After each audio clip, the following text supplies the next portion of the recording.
Gracias, señor presidente. Fondo Monetario Internacional.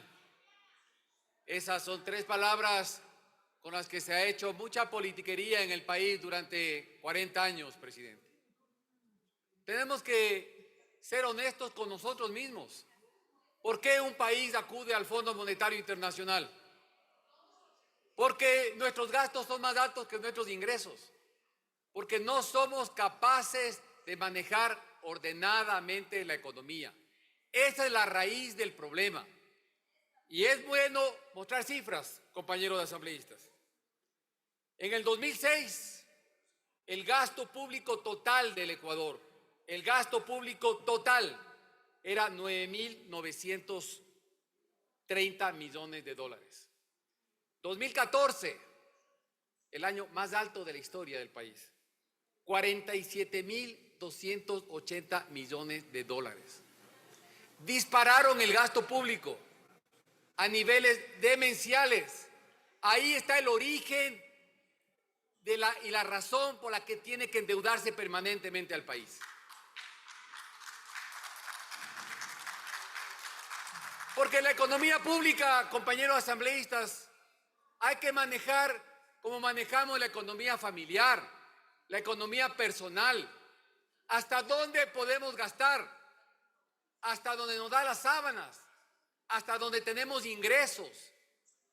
¿Saben cuánto se paga hoy en salarios en el Estado? 11.000 millones de dólares. 11.000 millones. ¿Cuánto se pagaba en el 2006? 4.400 millones de dólares. Súmele 11.000 en salarios, 3.000 a los GATS, son 14.000 millones de dólares.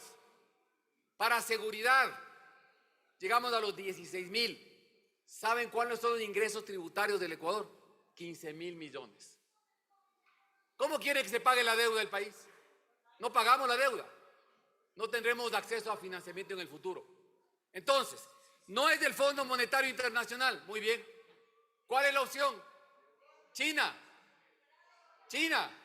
Esa es la opción. Y no dicen la verdad. No dicen la verdad cuando señalan que en el 2017 la deuda pública quedó en menos del 40% del PIB. ¿Saben por qué no dicen la verdad? Porque no contabilizaron las ventas anticipadas de petróleo, porque no querían contabilizar para no pasarse del límite fiscal. Recibieron muchísimo dinero y quedó el país obligado a entregar petróleo hasta el año 2025. Y eso no lo contabilizaron. Se tomaron toda la liquidez del Banco Central del Ecuador. ¿Y qué le dejaron? Papeles, CETES, certificados de tesorería, 6.000 millones de dólares que no contabilizaron. Se tomaron toda la liquidez del Seguro Social. Claro, no solo eso, se hizo algo mucho más grave. Se hizo algo mucho más grave que nunca en la historia del país se había hecho. Aquí en la Asamblea Nacional, con la gran mayoría legislativa que se tenía, se negó el aporte al Seguro Social por parte del Estado ecuatoriano. Sumen esas deudas. La Contraloría General del Estado determinó que la deuda real del Ecuador en el 2017 bordeaba los 70.000 millones de dólares. Eso lo determinó la Contraloría General del Estado. Así le endeudaron al país. Claro que hicieron mucha obra. No podemos cerrar los ojos a la realidad. Sí hicieron mucha obra. Pero ¿saben qué? Se tomaron el dinero de los siguientes 30 años. Ajá.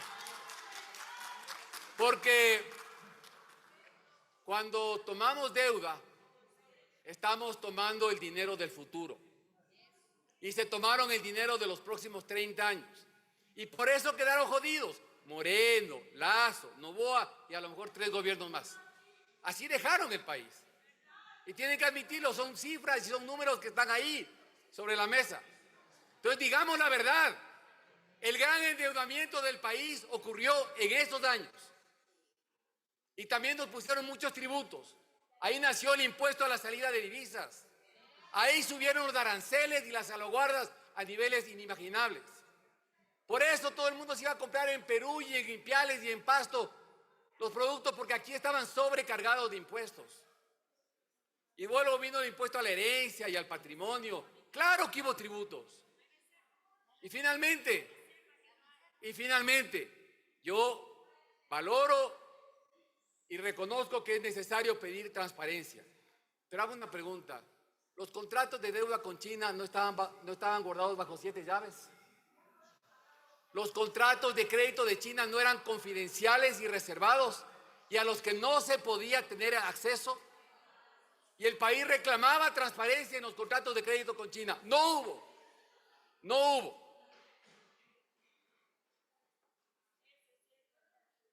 Solo les voy a contar el caso de una obra en mi provincia, en la provincia de Loja. Una obra Catamayo-Macará, 150 millones de dólares. ¿Saben qué hizo Sinohidro? Empresa adjudicada, Sinohidro. ¿Saben qué hizo? Entregó 4 subcontratos, 100% de la obra subcontratada, a lo que era prohibido por la ley. Y si suman el valor de los 4 subcontratos, ¿sabe cuánto sumaba? 110 millones de dólares. Se pagó 150 millones a Sinohidro con deuda pública del país. Y la deuda pagamos sobre 150 millones. ¿Cuánto costó la obra de los 4 subcontratos? 110 millones de dólares. Y había que pagar, además, ¿saben qué? Que no se dice. Había que pagar un seguro por pago de deuda. Que no había condicionamientos. Claro que había condicionamientos. Asambleísta, se le acabó el tiempo. Gracias, Tiene termino, 6 30 minutos segundos. con 42 segundos de la intervención, asambleísta, y le recuerdo que son 5 minutos. Ok, termino, presidenta, y termino con esto. Proyecto de resolución son 5 minutos. Los condicionamientos eran 2. Garantía petrolera y contratos de empresas chinas. Esos eran los condicionamientos. No se diga que no se ponían condiciones. El problema del país es que tenemos que buscar financiamiento. Y lo responsable es buscar donde sea más económico, más barato para los intereses del país. Gracias, señor presidente.